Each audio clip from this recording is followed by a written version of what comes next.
மன்மதனின் முகவரி Plato shirts. 6 முதல் 60 வரை. மன்மதனின் முகவரி பிளாட்டோ ஷர்ட்ஸ். புதுச்சேரி முன்னாள் முதலமைச்சர் நாராயணசாமி மதுரை மீனாட்சி அம்மன் கோவிலில் சாமி தரிசனம் செய்த பின் செய்தியாளர்களை சந்தித்து பேசுகையில், தாவேகாவுடைய ஆட்சி வந்திருக்கிறது. அவருக்கு அறுதி பெரும்பான்மை இல்லாத சமயத்தில் காங்கிரஸ் கட்சியைச் சேர்ந்த 5 சட்டமன்ற உறுப்பினர்கள் அகில இந்திய காங்கிரஸ் கட்சியுடைய தலைவர் மரியாதைக்குரிய மல்லிகார்ஜுன் கார்கே அவர்களும், பாராளுமன்றத்தினுடைய எதிர்கட்சி தலைவர் மரியாதைக்குரிய தலைவர் ராகுல் காந்தி அவர்களும் ஆதரவு கொடுத்தார்கள். அதற்கு பிறகு இந்திய கம்யூனிஸ்ட் கட்சி, மார்க்சிஸ்ட் கம்யூனிஸ்ட் கட்சி ஆதரவு கிடைத்து விடுதலை சிறுத்தை கட்சியும் அவர்கள் ஆதரவு கொடுத்த அடிப்படையில் இந்திய யூனியன் முஸ்லீம் லீக் சேர்ந்து ஒரு ஆட்சி அமைக்கப்பட்டு இப்பொழுது கூட்டணி ஆட்சியில விஜய் அவர்கள் ஆட்சி அமைத்துக் கொண்டிருக்கிறார்கள். தமிழ்நாட்டு மக்கள் மத்தியில் அவர்கள் ஒரு மாற்றம் வர வேண்டும் என்று விரும்பி திரு விஜய் அவர்களுக்கு வாக்களித்திருக்கிறார்கள். மக்கள் அவர் மீது நம்பிக்கை வைத்திருக்கிறார்கள். இதன் அடிப்படையில் அவர் தன்னுடைய பணியை ஆரம்பிக்கும் பொழுதே மிக தெளிவாக நான் இந்த ஆட்சியிலே ஊழல் செய்ய மாட்டேன், ஊழல் செய்ய யாரையும் என்னுடைய அமைச்சர்களையோ அதிகாரிகளோ விடமாட்டேன் என்று கூறியிருக்கிறார். அவர் எடுக்கிற மிகப்பெரிய முயற்சி, அவர் அதற்கு ஒரு உதாரணமாக இருப்பார் என்று நான் நினைக்கிறேன்.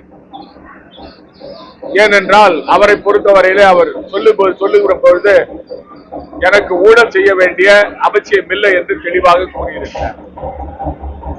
தமிழ்நாடு மிகப்பெரிய மாநிலம், அரசு நிர்வாகத்தை கட்டுப்படுத்துவதிலே அவர் முனைப்பாக இருக்க வேண்டும். பல துறைகளிலே நடக்கிற ஊழல்களை எல்லாம் களைவதற்கு அவர் நடவடிக்கை எடுக்க வேண்டும். அமைச்சர்கள் எல்லாம் இளைஞர்கள், எல்லா அமைச்சர்களும் களத்தில் இறங்கி இப்பொழுது பணிபுரிகிறார்கள். அவர்கள் கண்டிப்பாக திரு விஜய் அவருடைய எண்ணத்தை நிறைவேற்றுவார்கள் என்று நான் நினைக்கிறேன். தலைவர் ராகுல் காந்தி அவர்கள் தேர்தல் வருவதற்கு முன்பாகவே திரு விஜய் அவர்களோடு கூட்டணி வைக்க வேண்டும், தாவேகாவுடன் கூட்டணி வைக்க வேண்டும் என்று விரும்பினார்.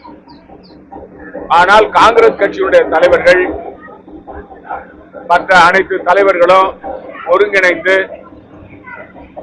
திராவிட முன்னேற்ற கழக கூட்டணியிலே இருக்க வேண்டும் என்று விரும்பினார்கள். அதனால் தலைவர் ராகுல் காந்தி அவர்களும் வேறு வழியின்றி அந்த கூட்டணியிலே நாம் இருந்தோம். இந்த கூட்டணியிலே பிரச்சனை என்னவென்று சொன்னால், தமிழ்நாட்டை பொறுத்தவரையில தொகுதி பிரிக்கின்ற சமயத்தில் திராவிட முன்னேற்ற கழகமானது அவருடைய தலைவர்கள் காங்கிரஸ் கட்சிக்கு கொடுத்த தொகுதிகளிலே சில பலவீனமான தொகுதிகள் எல்லாம் கொடுத்திருக்கிறார்கள். அதனுடைய விளைவு காங்கிரஸ் கட்சி அதிகப்படியான இடங்களை வெற்றி பெற முடியவில்லை. இதே நிலைதான் புதுச்சேரி மாநிலத்திலே மக்கள் மத்தியிலே காங்கிரஸ் தலைமையிலே ஆட்சி வர வேண்டும் என்ற எண்ணம் கடந்த 2024 பாராளுமன்ற தேர்தலிலே ஆளுங்கட்சியாக இருக்கின்ற என்ஆர் பாஜக அரசை எதிர்த்து நாங்கள் வெற்றி பெற்றோம். காங்கிரஸ் கட்சி இந்தியா கூட்டணி வெற்றி பெற்றது. ஆனால் சட்டமன்ற தேர்தலில் மக்களுடைய எதிர்பார்ப்போம் நாங்கள் வெற்றி பெற வேண்டும் என்று விரும்பினார்கள்.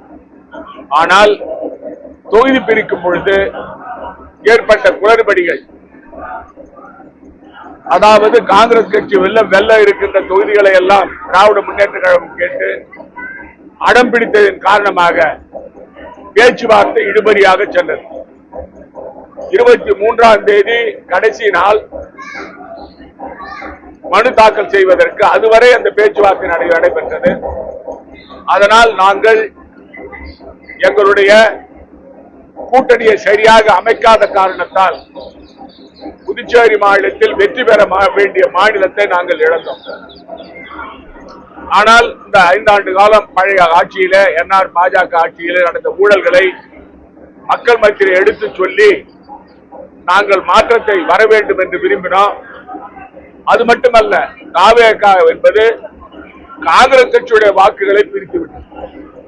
அதனால் 7 தொகுதிகளுக்கு மேல் காங்கிரஸ் கட்சி வெற்றி பெற வேண்டிய தொகுதிகளை நாங்கள் இழந்துவிட்டோம். இப்பொழுது ஒரு சிறந்த எதிர்க்கட்சியாக நாங்கள் செயல்படுவோம். திரு விஜய் அவர்களுக்கு என்னுடைய வாழ்த்துக்கள். அவர் தமிழ்நாட்டிலே ஒரு நல்ல ஆட்சியை மக்களுக்கு கொடுக்க வேண்டும் என்று நான் அவரை வாழ்த்துகிறேன். மேகதாது அணை விவகாரத்தை பொறுத்த வரைக்கும்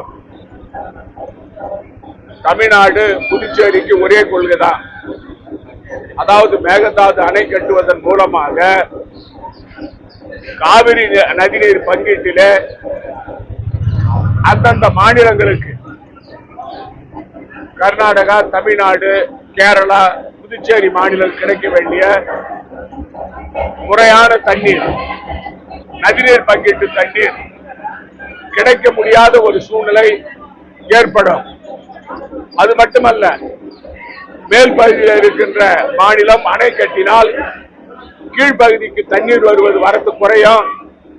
ஏற்கனவே காலத்தோடு கர்நாடக அரசு ஒப்பந்தத்தின் அடிப்படையில் நமக்கு தண்ணீரை திறந்து விடுவதில்லை, காவிரி நதியை திறந்து விடுவதில்லை. மிகப்பெரிய அளவில் வெள்ளம் வரும்போது, மழை பெய்யும் பொழுது தண்ணீரை திறந்து விட்டு காவிரி கடைமடை பகுதி வெள்ளக்காடாக மாறுகிறது. மழை இல்லை என்று சொன்னால் கர்நாடகம் அணையை மூடி விடுகிறது. இன்னொரு அணை அவர்கள் கட்டினால் இதைவிட மோசமான நிலை வரும். ஆகவேதான் நாம் முழுமையாக அதை எதிர்க்கிறோம்.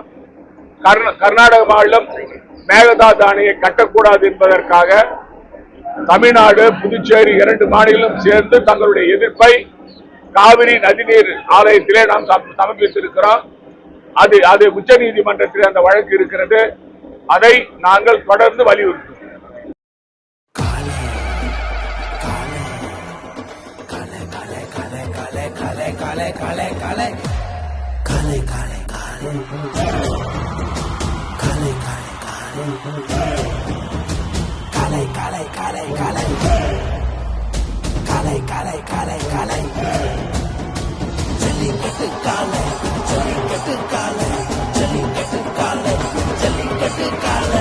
Jellicut Dhotis and shirts from the house of Plateau.